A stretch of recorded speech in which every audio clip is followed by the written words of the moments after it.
Hello everyone, it's Dakota from Everyday Life, the channel where we talk about things that happen in our everyday lives. How's everybody doing on this beautiful Tuesday? It's really beautiful. Well, I'm sitting in the car. I'm at the airport waiting for someone whose flight has been delayed. I don't know why they couldn't take Uber, but here I am. So of course, I get online and I start doing some research. And I see Trump. I see that Trump is having a really hard time organizing himself, organizing his new party. He's getting a lot of backlash from his choices. And it's he's not president yet, but they have to pick their cabinet before he goes into the actual White House, and they're scrambling. The choices are beyond me. Okay, let's start with the Attorney General. Trump has decided to, you guys probably know this, but you might not know background on Matt Gaetz. Matt Gaetz is going to be the new Attorney General. Now, if you don't know, Matt Gaetz has been allegedly accused of trafficking little girls, trafficking. It's been said that he has been taking little girls to Broadway shows and sending them money. So there wouldn't be a paper trail. He has been using his son's cell phone to send the money to the young girls. And that is going to be the Attorney General. He's going to be over all the DAs. The Attorney General. Okay, you go Gaetz, I guess. And then we have the border czar, Hosen, Thomas Hosen. He reminds me of the character on Guardian of the Galaxy, the big guy who wanted get the stones to the earth. I can't remember his name, but that's who Tom Hosen. I used to say Hossein because I couldn't get his name right. Hosen is going to be the border czar, and as we know, he is probably one of the most serious people thus far that has been picked to Donald Trump's cabinet. Okay, so Hosen says that he is going to use the military. He's going to use the military for his bloody mass deportation plan. Bloody mass deportation plan. And what he plans on doing is going to work sites, going to hospitals, anywhere where he thinks illegal aliens will be. That is where he's going to send the military.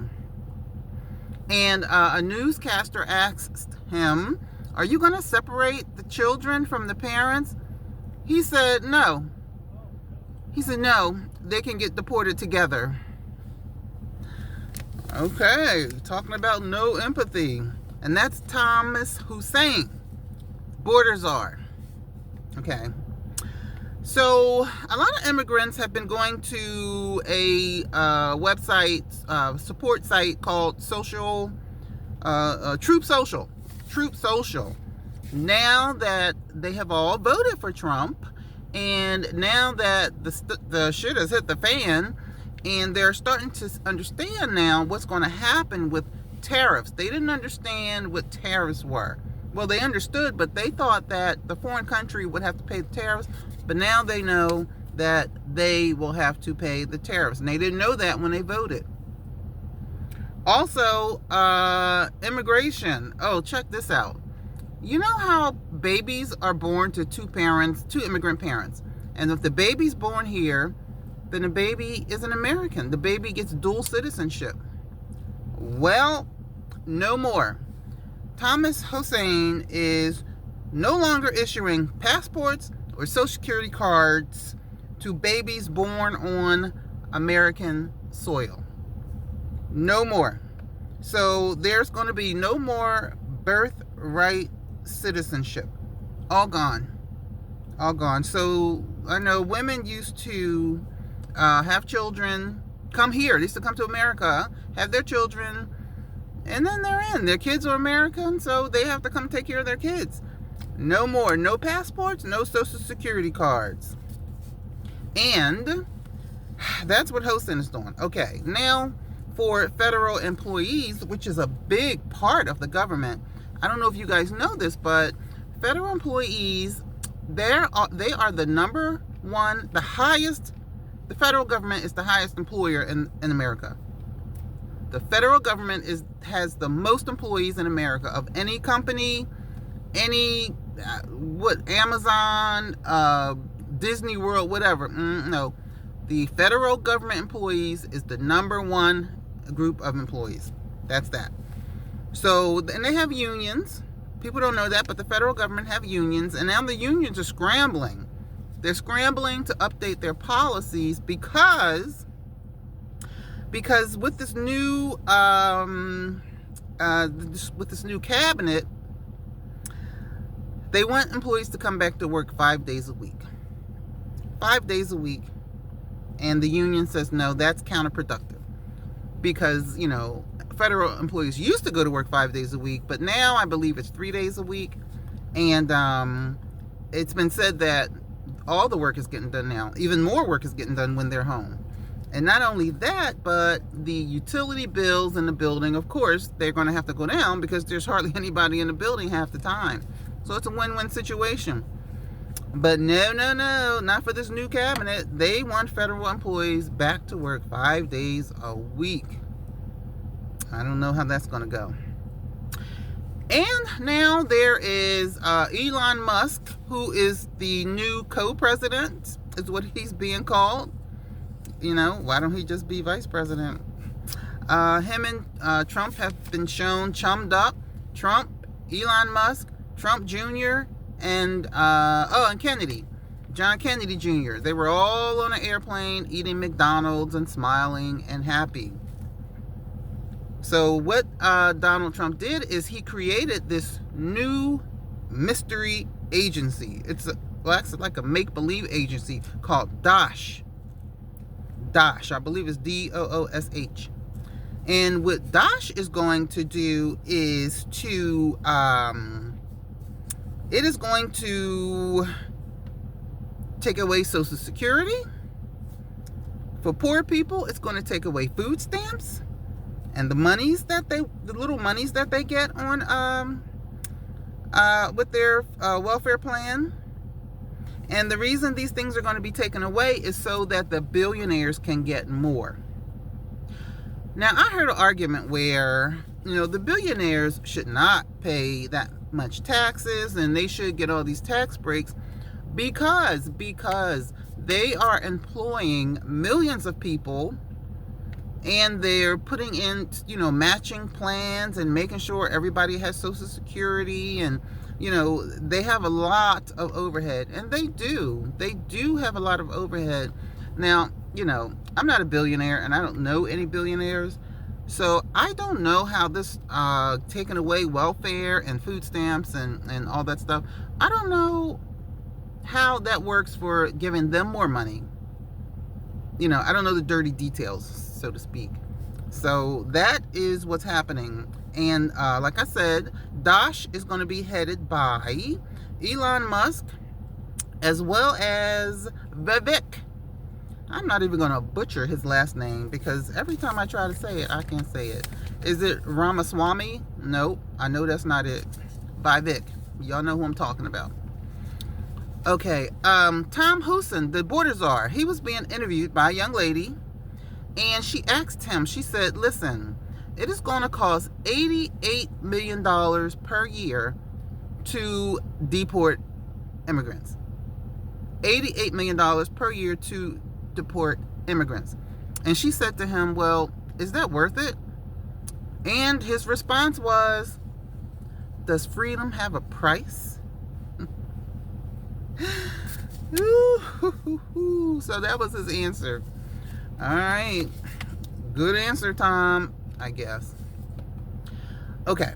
So, like I said before, the poor programs are going to be cut out. Medicare cards, Social Security, food stamps, so the billionaires can get more. So, right now, Donald Trump's house is a mess. I don't know. Don't you wonder how in 4 years are they going to? How many immigrants are they going to manage to deport in 4 years? How many? 4 years is not a long time. That's a lot of money. So that is the politics. Now, of course, I am so tired of talking about Diddy, but I had a revelation last night, and I started to report this from bed, but I said, no, let me get my behind up, and I'll do it in the morning. So a couple of videos ago, I did a video on Ray J about Ray J spiraling out of control. And the reason he said that he was spiraling out of control is because he didn't know how to talk about Diddy. Not that he didn't know how to talk to Diddy. He didn't know how to talk about Diddy. Whatever that means, right? So since he didn't elaborate, we got to kind of think ourselves. So I think that, Ray J had a company called Raycon. And it's been said that Diddy allegedly foot the bill for Raycon. Well, Ray J sold Raycon. I think he sold it for millions of dollars. I did see it, but I don't want to misquote. But it was millions of dollars. It was a lot, actually. But since I can't remember, I'm not going to give the exact figure. But Ray J sold Raycon. And now it's saying that Diddy wants his money back. So Ray J is now on getting interviews, and he's putting his he's dropping a dime. He's talking about this one, he's talking about that one, he's talking about Diddy as if he's trying to keep Diddy in jail. Maybe so he don't have to pay that money. Or maybe that's why Diddy's sons, Christian, Quincy, and Gore, these names are just, Christian, Quincy, and the other one. Maybe that's why they keep trying to jump him, right? Makes sense. Now, here's the thing. Here's what you don't know. I was listening to a young lady last night. Her name is Amala her last name, Ikanobi. I think it's Ikanobi. Yeah, that's it, Ikanobi. Amala, as in Vice President Kamala, but no K. Amala Ikanobi.